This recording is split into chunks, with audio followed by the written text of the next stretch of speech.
So no George Kittle for you, huh? If it wasn't for the upcoming of Brendan Ayuk and how they're using Debo Samuel, it's all about target share at the same time. I love George Kittle, but if we're just talking about usage and how many targets are going to go around, you know, I'd rather see a guy like Travis Kelce, who all he has to compare with and compete with is Tyreek Hill.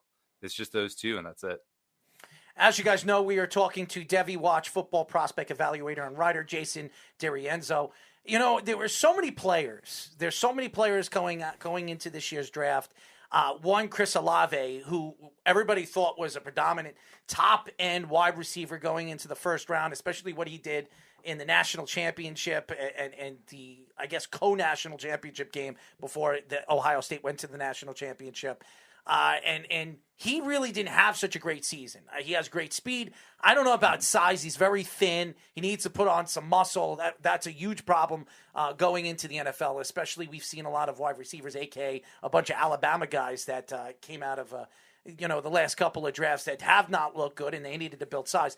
But even that, and by the way, when you look at the wide receivers in this year's draft, is Olave the best one, or do you like a Garrett Wilson? Do you like I don't know. I'm trying to figure out all the top Traylon Burks, another one. Burks. Jamison Williams from Alabama, another one. Is there any guy predominantly that really stands out to you that you believe could be an NFL superstar, a top-notch wide receiver? Because it's not really a wide receiver draft this year.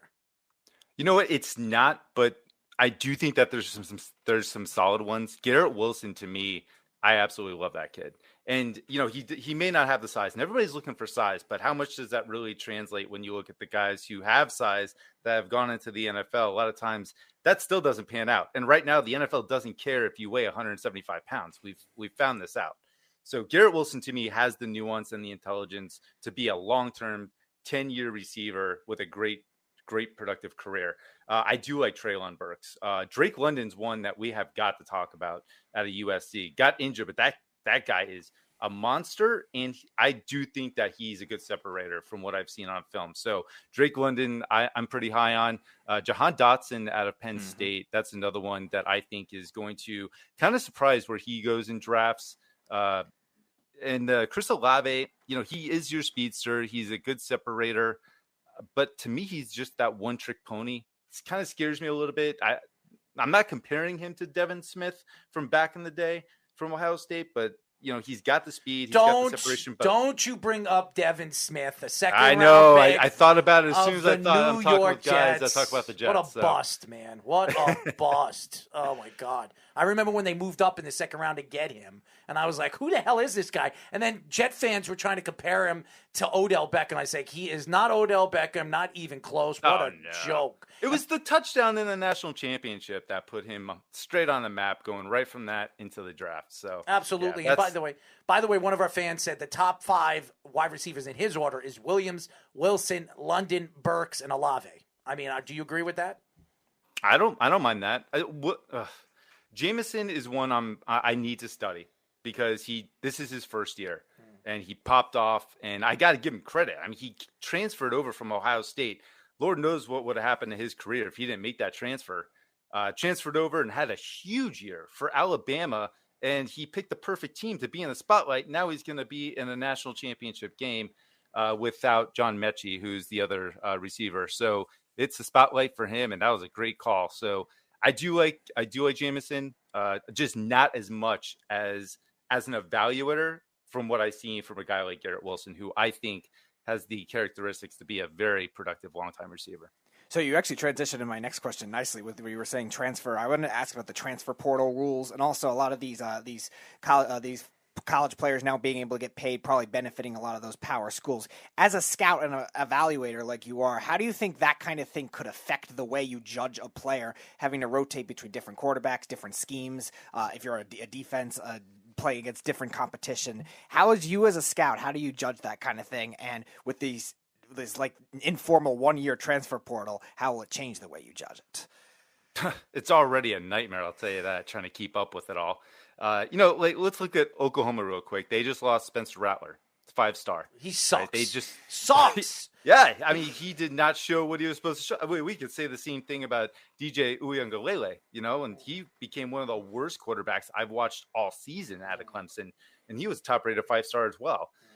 And they just lost Caleb Williams, their other 5-star who left and now may be coming back to OU, but who knows? He's taking his time to make his decision. So it does make it difficult because I like to get an idea during the offseason when I have more time to really sit down and watch these players, what they are going to be able to do on the teams that they're going to be with.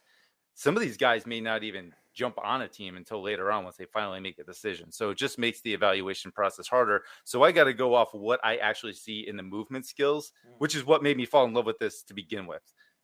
But where they land, in college and in the NFL, that does tailor into who they could possibly become because coaches and how they develop players has a lot to do with it too. But yeah, it's already kind of difficult, but it's kind of fun at the same time because, like I just said, what would have happened to Jameson Williams if he stayed at Ohio State? We may not have seen Jackson Smith-Njigba do what he did, and Marvin Harrison Jr., who I really like right behind him, who I think is going to be the up and comer there.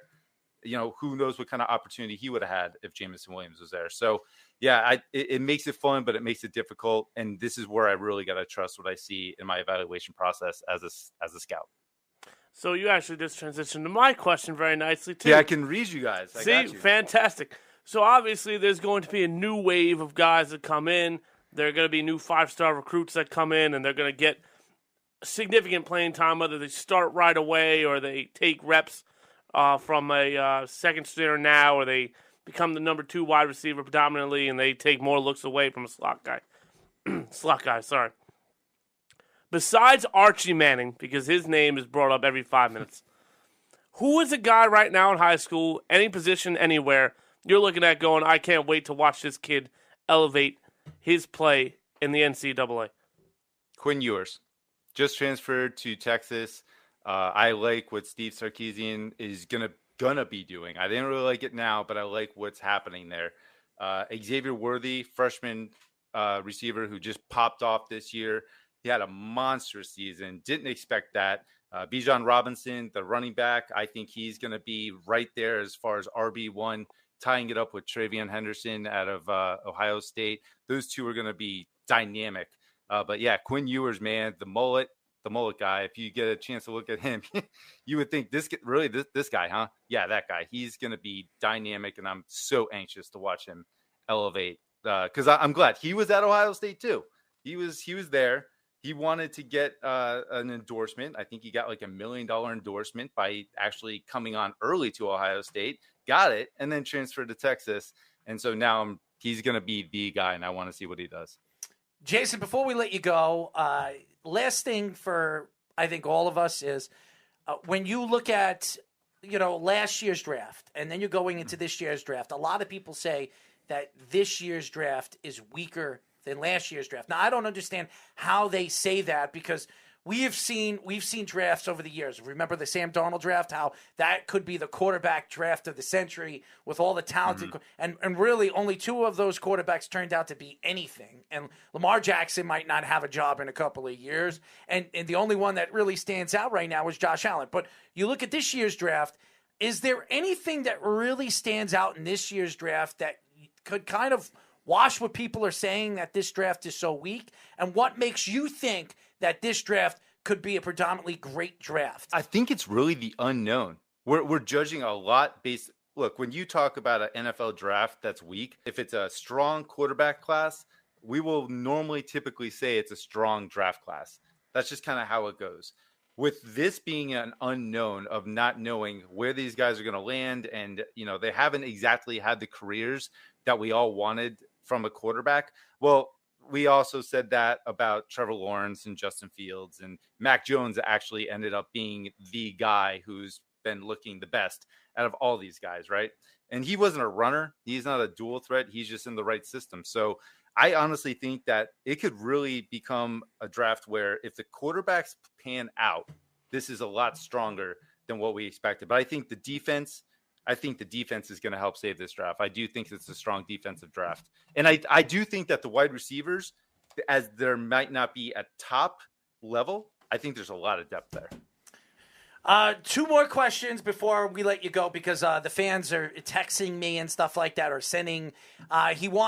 Jeff from Tampa wants me to ask you, what are your thoughts about Adam Anderson? And the Beef, a.k.a. Cowboy fan or Cowboy Mania, ask him, what should the Cowboys do in the draft? So Find cap space.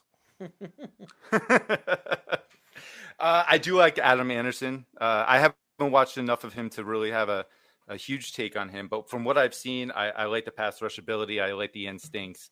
It seems like a quick processor to me.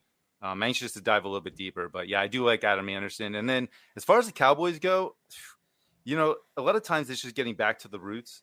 And Ezekiel Elliott, to me, he's gone. Like he's off the cliff, and I don't understand it. Look, Tony Pollard, I get it, guys, but what have we truly seen from Ezekiel Elliott to make you feel comfortable? You know, when Tony Pollard starts looking good, that's a big problem. I think they need to find a running back. They got to get the run game going to make this all work. They have CeeDee Lamb. They have Amari Cooper. Michael Gallup's not going to be back. Unfortunately, he got injured in a contract year. And I think Dalton Schultz has shown enough to, you know, be serviceable as a tight end there. So the offense is looking good. And then you got Micah Parsons and Diggs. I mean, I think the sky's the limit for that defense if they can add a couple more pieces. But to me, get back to your roots, get your identity back, and get that run game going. Jason, why don't you tell the fans how they can find you on social media?